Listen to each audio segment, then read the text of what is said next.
ticket to catch this flight. We're boarding out to wherever you like, yeah. We can get lost in these melodies from heaven, and you can have everything you've ever imagined. Talking about music, change those feelings of hate into feelings of love. Welcome to another episode of the Culture Shock Podcast. Again, I'm your host, X Scott. And I'm his host, G Scott. What it do, people? Man, we in the building today. Listen, we have another great show. We appreciate everybody who's been supporting us all across the globe, man. We have, of course, we have supporters all of, countries, Australia, France. Everybody. We appreciate man, everybody, man. So today is going to be a special episode that we're going to kick off, our second season. Season 2, people. Season 2, man. So listen, Culture Shock audience, we have a very special individual. A history maker. A history maker, actually. You're right. A history maker on our show. Today, we have the brand new signee of the Houston Astros organization, Hunter Peck. Hunter Peck in with the us on the Culture Shock, man. Southampton Indian.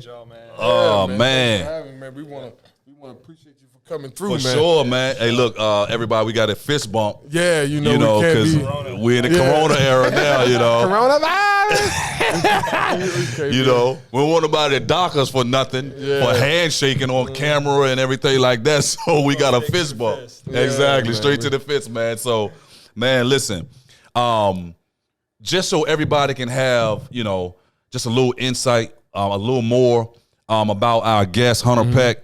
Right. Us three, Greg, myself, and Hunter, we all three have something in common. Right. So the thing that we have in common, all of us was, in the Franklin and Southampton County area. Right. So, Hunter, tell us, just a little bit about growing up in a rural area like Southampton County and, going to Southampton High School. What was that about? How was it growing up? Because what happens is we talk about it all the time. People overlook rural areas when it comes to sports. Me and Greg talk about all the time, we did what we did in the football world, but let the people know what it was like growing up in Southampton County. Well, all my life has been, I thought it was normal all my life until I signed my contract and get out there and all these guys have all these accessories and they have all these things that they can, a gym that's 2 minutes away from their house. Right. They got special people that they can go to for, psychological things. And, and we don't have any of that. Right, so exactly. When I was in high school, it was all about playing, going home. Working on your craft. Working on my craft and doing it again the next day. Yeah. Keeping it simple. Yeah, which the biggest thing to me is we don't have nothing here. When we get it out the mud. Get out the mud. Exactly. Yeah. Because my closest gym where I work out is an hour and a half. Right. Wow. News. Yeah. So you're really putting in the time and effort to get there. I drive an hour and a half to work out to be able to get better. So I think the flip side to us growing up in that rural area and what helps us is it kind of cuts down on some of the foolishness we could get into. Yeah. And it really helps you hone in where you can focus on your craft and do what it is that you need to do to get better. I think, those are some of the pluses that come within a rural area because everything within everything that's fun and, you got to drive 30 to 45 minutes an hour here. So I think that was a benefit, to all three of us being able to just be in that atmosphere and work on that craft and look at what happened from it. Right. And to go a little further from what you said, Greg and Hunter, what you guys said, if you guys was paying attention to what Hunter just said, he drives an hour and a half every single day to work on his craft and perfect his craft. One way. Yeah, So it's like if you can have that commitment, if you can have that determination, that's why great things happen because people always want to say, man, what's the secret to your success? There is no secret. Just put in the work. Man. You have to work. Put in the work. So he's driving an hour and a half one way. So that means Hunter is on the road 3 hours. From 3 hours. 3 hours. You know, 3 hours to work on your craft, man. And that's dope. For 2.5, 3 hours. Right. So you spent a whole day just trying to, you know what I'm saying? Get there, just putting the work in. Craft, As my best friend in the Astros organization, Cesar Gomez, he lives in Arlington, Texas, or Fort Worth, Texas. And I was talking to him the other day, and he said, "Dang, man, that's crazy. My facility's 2 minutes away. Right. I get out of my bed at 8:30, and I'm there by 8:45. Wow. So, see how that works. That's the difference. Yeah. But see, that's the reason why, though, I feel that you're going to get in there and really smash things and set yourself apart, because it's the small, intricate details of stuff like that people don't get to see. They don't get to see that. All they get to see is game day. Absolutely. Glamours, mascots, people cheering, popcorn.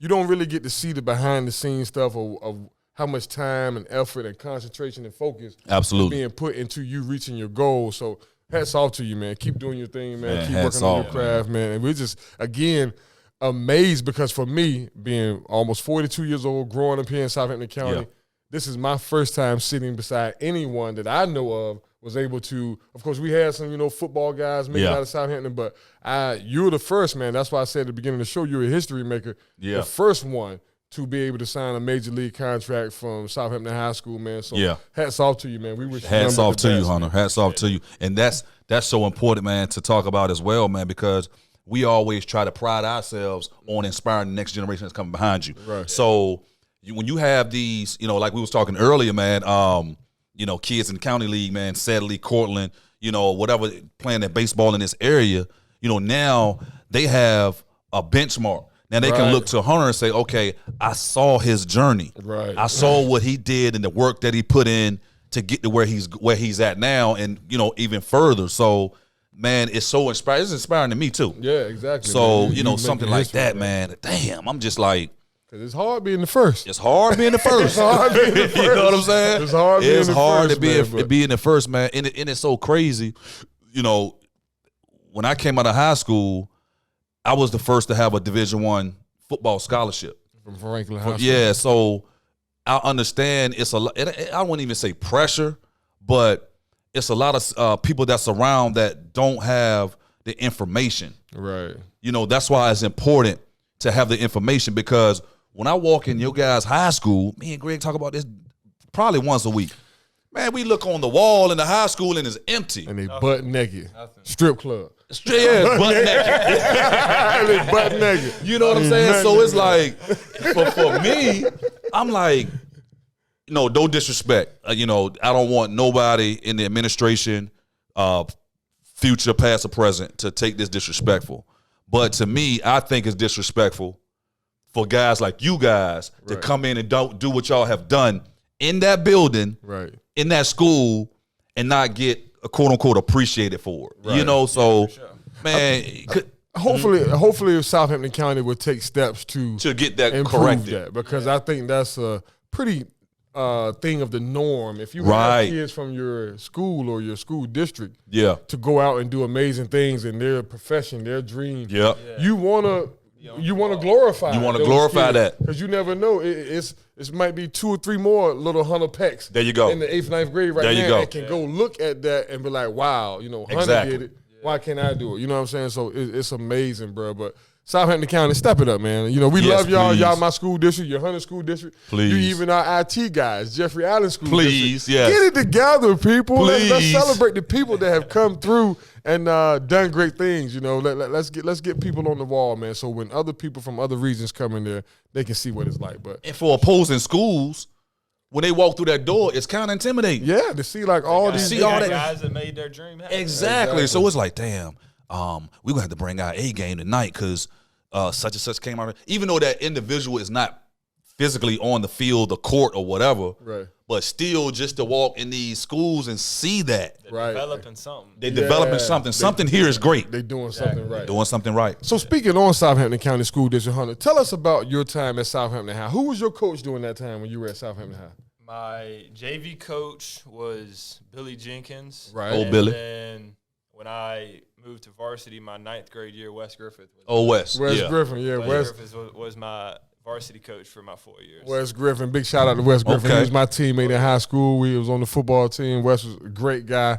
always a great guy to be around. So it's not foreign to see that you came up during a time where, because I remember during those years, like, you guys kicked a little ass. It's not like you guys. We were good. You guys were really good. I remember you playing against some teams that I was like, I don't know, man. Right. Look in the paper next day. Smacked them. Y'all kicked that ass. Pittsburgh boys. You know what I'm saying? Right. Town, Lafayette.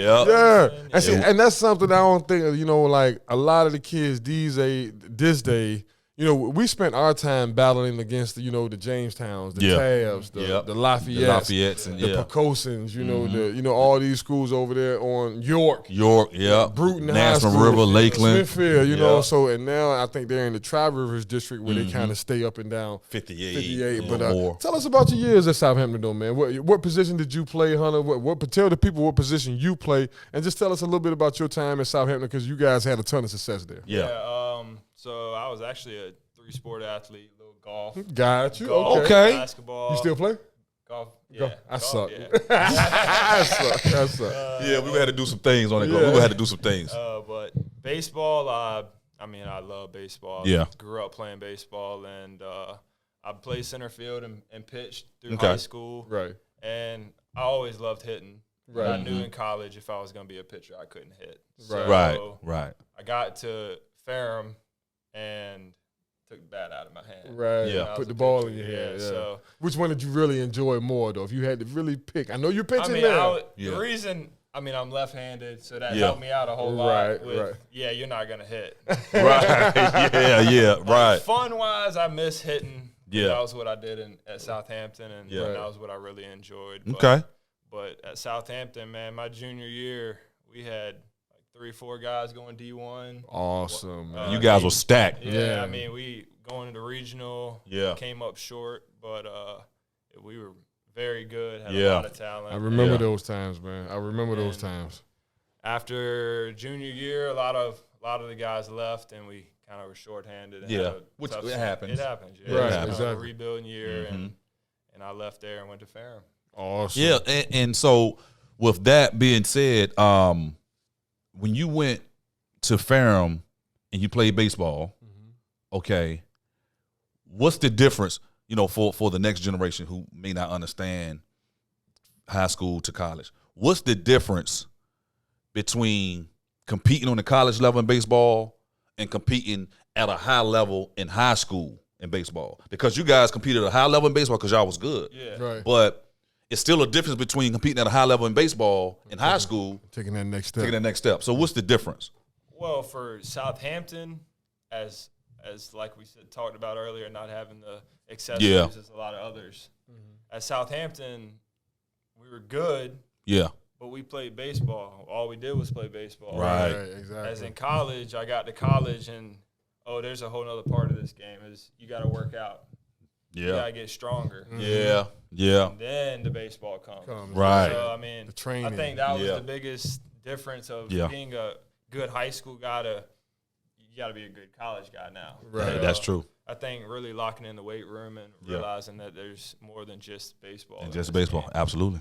So how long were you at Ferrum? Did you stay at Ferrum 4 years, 2 years? How long were you there? I was there for 2 years and had two really good years. Shout out to Ferrum. Yeah. Shout out to him. Ferrum Panther, Black Hat Nation. But I had 2 really good years, and I kind of felt like, I can play somewhere different. Right. No, that's right. Take that next step. I wanted to take the next step, and I talked to my coach, and I wanted to go play some summer leagues where you really get some exposure in college. Right. You play in these college summer leagues with all these other college guys. Right. D1, D2, D3 all around, and you can really find out where you stack up when That's you go true. out there. You're not playing just D3 guys. That's true. I'm on the bump against Alec Baum from Wichita State. Right. Now he's playing in the big leagues for the Phillies. He's balling. I got to do that, play in the summer league. Okay. And a lot of my guys are on a bunch of these good teams, and their coaches are like this kid's D3. Right. You don't get no athletic scholarship. That's right. We can get an athletic scholarship, so I kind of, I talked with my family, and it was kind of a no-brainer. I had to get the money and makes sense. And go down to Atlanta. So I went to Atlanta, Georgia, played at Georgia Gwinnett after those 2 years. Okay. Awesome program down there. Yeah. Very, very good program. Coach Sheets, shout out. And we were 3rd in the nation my junior year. Damn. Lost in the World Series. That's big. Wow. And then I came back my senior year, and That's huge. We were number 2 in the nation, and Corona cut us. We were 23-2. Damn. Corona suck, man. Got It has stripped so much activity and time and work Yeah. from so many people, but it's crazy, man. But just to know that you were down there having no amazing time at Ferrum and Gwinnett, I don't think our Culture Shock fans understand how pumped I am about this because I never met a major league guy. This is my first one. This is a MLB. first for me, MLB. And I always had mad respect for those guys because the hand and eye coordination you have to play baseball. Football, it was easy for me. I just love to tackle people. I just love hitting people. I need to be fast for 15, 20 yards, see you zero in on you. But the hand and eye coordination it takes to be at that level in baseball is sick, man. It's crazy, So I just hats off to you again, man, for all of the wonderful things at the time that you spent at Ferrum and Gwinnett. Mind-blowing, man. Amazing, man. Because we was talking earlier, and it was just like, all right, this guy may throw 90 or 100, but that's all he has is a fastball. Right. Yeah. But this guy may throw 85, but he has movement. Right. Which one do you think is easier to hit on the major league level? Obviously, for you that understands it, but for the people who don't understand how the game goes and how baseball works, they are thinking in their mind, man, he throwing smoke. He got 100 miles an hour fastball.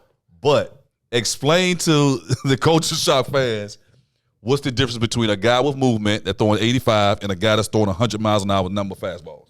Well, when you get to the big league level and professional hitters, they're going to see the ball come out of your hand. Right. Like, they see the ball come all the way out of your hand, all the way to the bat. Yeah. If it's flat, they can track it longer. Okay. They can track it the whole way if it's flat. Yeah. 100, it don't matter. It don't matter. They're going to see 100 every other day. 500 feet. You're not going to see an arm under 95 mile an hour. Yeah. Never. Especially at that level. Yeah, never. Yeah. Well, never will. So when you get to the point where it's 95 and 100, Yeah. the look of it ain't much different. Ain't much. That's true. That's true. I mean, it's 95 to 100. Can't really It's see gas the either Yeah. way. Yeah, exactly. Gas either way. You can still hear the ball whistling, right? Yeah, which you got a guy that throws 90, but he can throw 4 different pitches moving 4 different directions. Good. That's tough. Scary. So would you rather have, okay, this guy's going to throw nothing but 100 mile an hour fastballs, or, okay, this guy's going to throw 4 different pitches in 4 different directions? You want the Give me 100 mile that an hour fastball. Yeah. You want the 100 mile. You want the easier If one. you a hitter, yeah. Just I want to give me hit the that fastball. Give me that Let fastball. me track that. I don't care if it's 200. But I know. That one time I make a contact, though. It's going 200 off. Exactly. And look, and this is coming from a guy who struggled to hit underhand pitches. So I can imagine what it's like, this ball coming at you 90 miles an hour, and it started out on your left side, but it ends up on the right side of you. You know what I'm saying? Like, it's amazing. I've always had a lot of respect for baseball players, especially ones at that level, because it's the dopest thing to sit there and look at. Bro. Especially because I find myself now every now and then watching some baseball on TV, and to see some of these pitches, man, to see these things move, man, it's crazy. Baseball was my first love, actually. Like I said, I played, in Sedley. Right. Baseball with Coach Dunlow. Baseball was my first love, but after I got to high school and got smacked in my mouth, hey, look, I said it's a little different. And senior baseball it's been real. Since 7, 8 years old, all the way to 13, 14, it's been real. But hey, man, the ball is coming a little faster now. Right. Yeah, let me go do my football and basketball thing, because baseball, I can't do that no more. I respect you guys with that little baseball coming that fast. Man. Right, man. It's amazing, It's bro. amazing. You can put your eye on that and swing a bat in time enough. And time enough to hit the ball. You get at this level, you got a guy throwing 100, but yeah, he also got a slider that he's gonna start on your hip at right. 92, and then phone, and it's gonna break about this far in front of your hip. No, hey, look, I can see me running away from the plate right now. I can see me running. Bye ball. So look, let me ask you a question, huh? How was the moment? Because I remember the day I signed like it was yesterday, or the day I got drafted. I remember that day like it was yesterday. What was that moment like? Of course, you go to firm, you do your thing, you want to step it up, take it to the next level. You go down to it. Say the college one more time. Georgia Gwinnett. Georgia Gwinnett. You go down there, you do your thing. What was it like to know that, hey, I'm only one step away and people are telling me this can happen from me achieving my childhood dream? Like everything I've put into this is right here in front of me. So I remember the emotions I felt that day again. Like I said, the day I got drafted and then when I signed. What was that like for you when you were down in Houston and they slid you this contract saying, hey, you're going to be a Houston Astro? Here it is. So, like, man, this is the crazy story that I had. So, like, I knew I was going to sign at some point in the 40 rounds during the season. Mm-hmm. I talked a lot with the Arizona Diamondbacks, a couple other teams. Okay. They're all saying, like, man, I heard anything from 2, 5, 10, right? 15. As far as the rounds, where I'm gonna go, and it got to more of a 10-round guy. You're gonna be a 10-round guy. You're gonna be a 10-round guy. So I was like, okay, I still got half a season left. Mm-hmm. Yeah, they cut the season. They cut the season, and so they told me that okay, you're gonna go around 10 rounds. Well, gotcha. 40-round draft. At first, they cut it to 20. Gotcha. So now there's 20 rounds, and I'm like, all right, I'm still in there. Yeah, right. Still in there. Opportunity. Well, then they automatically cut it to 5. Oh, damn. So they cut the draft this year. The 20 draft was 5 rounds. Damn. Wow. So the 40-round draft is now 5. 5 rounds. That cuts a lot of guys out. Yeah, it does. Yeah. So that's me. Yeah. I mean, that's like if you're top 5 rounder, you're a very good high school guy, or you're right. SEC, ACC. Right. In the well, big leagues, I kind of was like, I'm going to plan to go back to school and finish my last year of eligibility and finish my degree. And so I kind of just let it go. And about 2 weeks after they cut the draft and stuff, I started hearing back from a few teams. The Cubs. Okay. D-backs were really on me a lot. And I was at Plaza Azteca in Suffolk. Right. Oh, okay, on Main Street. Yep. Yeah. And I got a call from the Cubs. Wow. And they were like, hey, man, have you signed yet? Wow. I was like, no, I haven't. He was like, well, we need to see you throw before we can give you a contract. I said, okay, that's fine. That's easy. Yeah, that's fine. Yeah. He was like, so when can we set up us to come see your bullpen? And I was like, you tell me, just let me know what I need to do. Right. And that same night after I had talked to the Cubs about all this, I get a DM on Twitter from the Astros. Oh. Did you hear how it's changed, guys? He got a direct message on Twitter. On Twitter? Yeah. Like they used to call us back then. Exactly. So that's a social media mechanism of recruitment now. A scout DM'd me, and there was a video like trending on.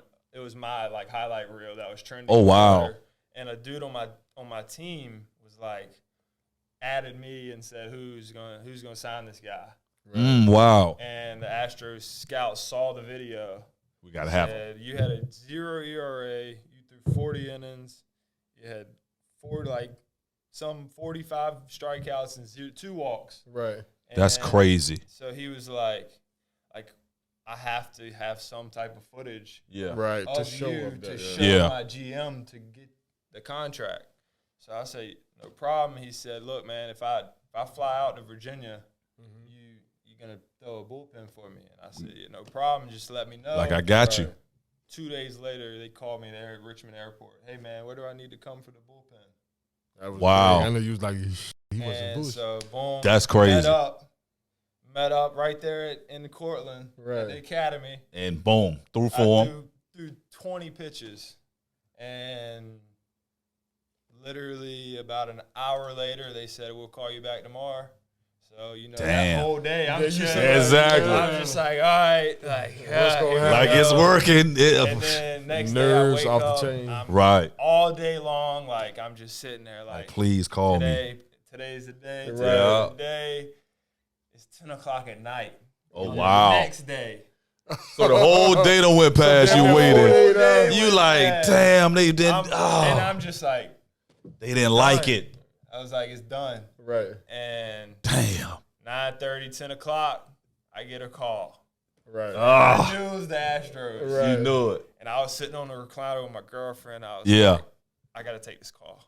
Because I already knew what it was. Exactly. Right. Exactly. I jumped up, went on my front porch, trotting. Yeah. It was like, look, man, this is the contract we got for you. Like, you offer, you accept it. And I said, I'm in. Right. Man, congratulations on that. Congratulations, man. Next week, I had physicals and all that stuff. Oh, That's man. big, man. And for the people who don't understand the baseball language, when he said he had a 0 ERA, earned run average, but people who don't know, explain what a ERA means. ERA is your earned run average. Right. So it averages all your innings that you have pitched, and you average it with however many runs you have given up. So I 0. I threw 40, and I had no runs. 0. Wow. That speaks That's for big, itself. man. A 0 ERA. When you said that, I was like, damn.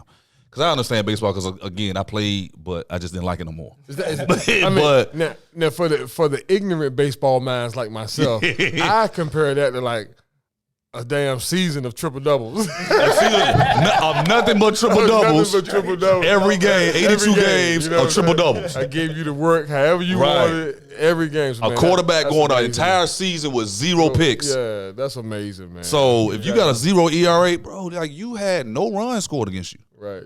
That's like big, man. Now, I'm not just saying that because you're sitting right there.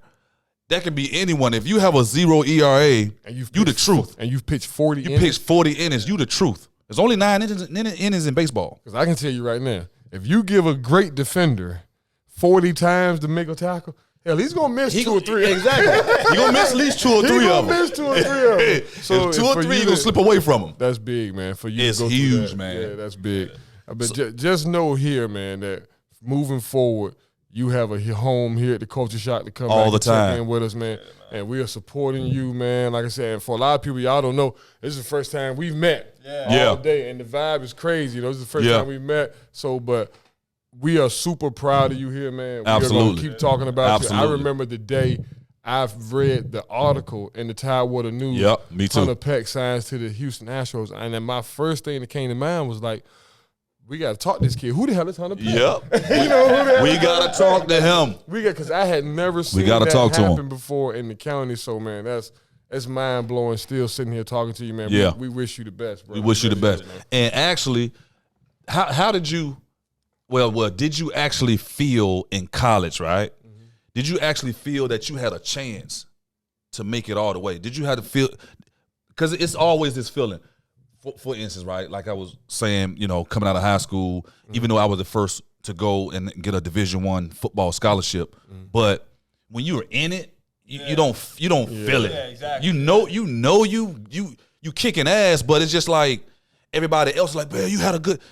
It's natural and normal to you. You do. Yeah. So when you was actually playing in college, did you actually feel like, damn, I can actually go to the majors? This could happen. Yeah, this can happen. When did that light bulb happen? When did that happen? At Ferrum, I was so young. I was 18, 19, Yeah. trying to find my way in life and what I was going to do.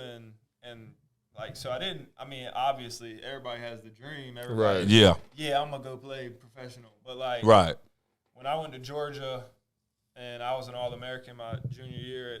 That's huge, man. And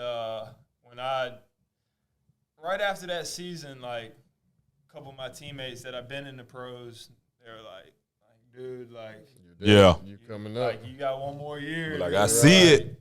And for real, once my best friend got signed out of Georgia Gwinnett with me, there you go. He signed by the D-backs the year before I left. There you go. And he was like, Like, dude, like, I'm here. I've seen it. There you go. I know what you got. You fit right. the mold. You got it. Right. Yeah. I was like, okay, yeah, like. Okay. And then my last year, like, we had a scout day at the end of the fall. Okay. And where every team in the MLB comes and pretty much scrimmage. You break your team up and you scrimmage each other in front of all these scouts. All the scouts. Down in Georgia, you said? Yeah, down in Georgia. So, and I was throwing well in front of those guys. And, that's awesome. And I talked to a bunch of guys in that. So after that, that's awesome. Like, all right. Yeah, you knew it. I can so relate to that. I remember my junior year at Hampton. Yeah. And of course, you were always working towards the goal. Exactly. You just gonna keep working. And then I remember when I got back to school one day, one of my fellow defensive linemen, my homeboy, Harry Cornell, shout out to Geach from the beach. What's up, Pooch? he told me, because I didn't know. We were getting ready to go to some all-season workouts and stuff, and I didn't know. And he was like, yeah, man, you ain't heard? I was like, what? Yeah. Like, you made first team all-conference. That's when it was. That's it. What? That's it. Because, at the time, you just out there balling. You just balling. Playing. You're balling. not really thinking about, I need to make first team. Right. You just out there going through the process. And then he told me, like, unanimous decision. You were first team all-MEAC. Then my coach called and told me.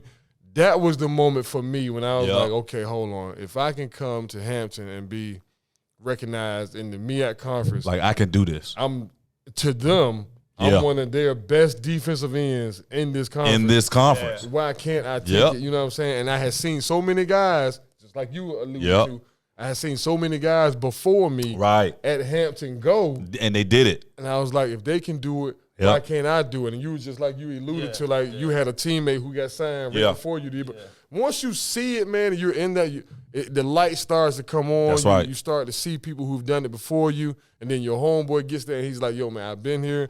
I seen it. I seen what you got. I seen what these guys got. You fit the mold. So it's amazing, man. But that's when it took off for me and really came like, man. This can happen, yo. Like when I made first team all-MEAC, I was like one step, that's closer it. to what I need. That's to it. do. I think my teammates were the real light bulb for real. They were really the ones like Peck, like you about to go. I'm like, you're trying to be modest. Right. That's dope, though, man. That's dope. And then the journey too. People overlook because you didn't take the traditional route. Not the glitz and glamour. Yeah, you didn't go there. You had to rough it. Who was the biggest school that always like Florida? I know LSU has a great program. Yeah. So you didn't go that route, the traditional route that everybody thinks this is the route that I have to go. Because we always tell the youth and their parents all the time, and we try to also convey this on our show. Right. You don't have to go where these all these big names as far as these schools is concerned. Right. You got to go what's best for you and what's fits your situation. And then it's up to you to do what you need to do once you get there. Exactly. Because they'll find you. They were going to find you. They're going to find you, man. They're going to find you. Find you. All you have to do is go there, be the best person you can be. Absolutely. And if you got it, you got it. The people are going to come tell you. You know what I'm saying? You don't have to do all that running around transferring from here to there to go play with this squad because they good. Go one place, work your ass off, see what happens from there, man. We're just glad again it's working out for you, man. Yeah, and that's the biggest thing. I mean, I do clients on the side a little in training. Okay, training that's good stuff. And just kind of help give back to some of the good stuff. That's awesome, man. You're already giving back. That's my number one thing, man. I tell every kid that comes across me, dude, right. Like, D1 ain't D1. Right. There you go. You got to go somewhere that you can develop as a person. Period. Because when you get to college, it's a team thing, but at the same time, you got to look out for yourself. You got to look out for yourself. You got to take care of individual one. Yeah. There you go. And you can help the team. And majority of the guys that I see go D1, they get there and they get half the playing time that I'm getting at the D3 school. There you go. And developing and getting better. There you go. People don't understand reps. Reps make you better. It's the best teacher. Reps. The experience. Yep. Doing your craft. Yeah. You know, what good is it to be the number one pitcher in the nation and then go to LSU and just sit down, and get one inning probably every 3-4 games. It's useless. Go and get then the you're reps. a senior now, finally getting to play. There you go. And you gotta do it Exactly. right now. All that pressure. You gotta do it. You have no film.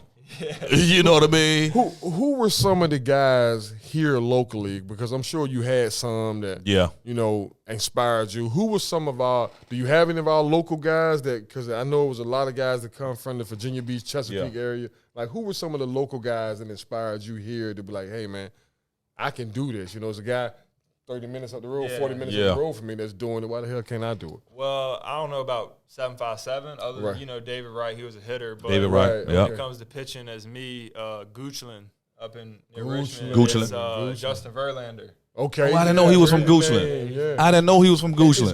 Is Goochland short pump like that? Goochland, it's on the other side. Yeah, he has a beautiful home out there by Short Pump Mall. Yeah. So that's where he lives. Yeah, because I didn't even know he was from Goochland. Yeah. So he's actually damn, organization, and he's balling too though. Yeah, so he's wow. Because I remember I was with some people in Short Pump, and we were riding. We were going to the mall, and it was like, that's Jason Verlander's house. You can see it kind of like on the highway, and I was like, that baseball. I didn't even know that. It's different. It's a little different. It's different, man. It's a little different. That's dope though, but so Jason Verlander. But you say as far as 757, he was probably the main one. Yeah, David Wright, Ryan Zimmerman. Yeah. BJ and Justin Upton. Shout out to them. Shout out to all the guys. Shout out to all the VA guys that are out there doing their thing. Out there doing their thing in baseball, man. Jackie Bradley Jr.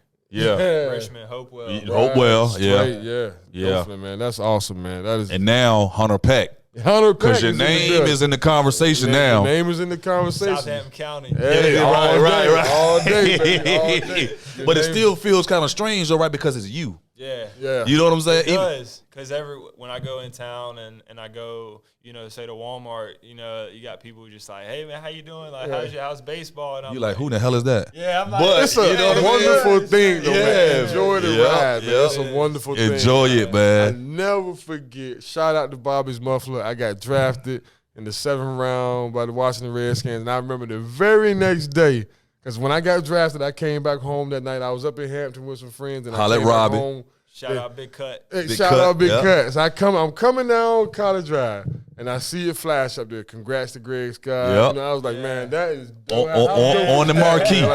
On the marquee. On the marquee to see people supporting you, man. So again, we support the hell out of you here, Hunter, man. You, like I said, you got a home here at the Culture Shock. Yeah, absolutely. Keeping an eye on you, praying for you that you stay healthy. And that the opportunity. That's the biggest thing. And that the opportunity continues to flourish, you, man. Right. Go do your thing, man, because you're in the major leagues now, so you can definitely be super major. You got all the tools, man, and like Greg said, anytime that you want to stop by the foundation, anytime you want to stop by the show, hey, just let us know. Yeah. Our doors are open for you. Anything that you may want to do, anything that you may want to collaborate on, let us know. Our doors is always open for you. Help give back. Absolutely. Definitely, man. Absolutely, man. Man. And again, we proud of you. Any inspiring words that you have in closing for the next generation? Because again, we like to speak to the youth a lot. Mm-hmm. And anything that you can give them, any encouraging words, any tools that you can equip them with moving forward. The 3 things really is, one, that D1 ain't everything. Right. Boom. That's a big thing. Mm-hmm. And when you come in from a place that us 3 come from, you gotta follow your dreams, and it's not one part of the game. You gotta lift and you gotta play. So there you go. Get better, and that's about it. That's dope. And to piggyback off that for a second, Hunter, baseball and basketball, I don't know where this comes from, but parents and kids think you do not have to lift weights. That's the hell that come from. You know what I'm saying? Foolishness. Yeah. They think only football you have to lift weights. No, LeBron James has been playing 15, 16 years at an elite level, not a high level, at an elite level for a reason. His body, he takes care of his body. That cut up. Exactly, and not work out. Takes care of his body. You know, it's mind-boggling to me. Like I said, those 2 sports, baseball and basketball, people really think that you don't have to get in the gym and lift weights. Yeah, and that's the false narratives. Yeah, false narratives. The false narratives. But yeah, work hard, man, and stick to your dreams because they ain't over until you make them over. Until you make them over. No doubt, man. Good stuff, man. Man, we definitely appreciate you again, Hunter, for coming through. Y'all make sure, Culture Shock fans, y'all continue to follow Hunter Peck, Houston Astros. He's going to do amazing things. We're just thankful for you coming through. Absolutely. Time, man. I know we really appreciate you coming through. Give us the social media handles, too. I got excited, Sorry, y'all. We're going to wash our hands shortly. We're going to make sure we wash our hands shortly. Sorry. But, give us the social media handles, too, so everybody can follow you. At Hunter Peck 11. Instagram. Guys. Man, no doubt, man. Guys, we want to thank our sponsors. You know, we've had such an exciting show. It's hard to even bring this to an end. Yes. But we got to thank our sponsors, Cover 3 Foundation, over 3.5 million healthy meals and snacks served to Virginia kids, the wonderful staff that we have here, the amazing things we're being able to do to fight childhood hunger. Absolutely. So shout out to Cover 3 and all those people that are making it happen. Also, our other sponsor, Our Daily Bread. Yep. The documentary about my life, guys, and some of all the amazing people that we've had come into it and help us through, you know, coaches, public figures, just everyone that we had in that process to come make Our Daily Bread happen. Please check it out on Amazon Prime and Tubi right now, streaming services. Go check it out, guys. But again, thank you to our two sponsors, Cover 3 Foundation and Our Daily Bread, for making it happen. And big shout out to our Culture Shock listeners again. Hunter Peck was in the building, y'all. Hunter Peck was in the building. Hunter Peck was in the building. Man, we appreciate you too, Hunter. And again, man, kids understand the journey is never going to be the same. Never. Your life is not about what you do compared to the next man. Right. Make sure you make everything in your life count for you. Exactly. All right, Hunter is another prime example, as well as, you know, you've been hearing me and Greg's story forever. Right. But Hunter is another prime example. His journey is unorthodox. Right. It's not the typical journey that you guys are accustomed to hearing. So make your journey your own. Once again, Culture Shock, we appreciate you guys, and we out. Peace. Peace. You don't need no ticket to catch this flight.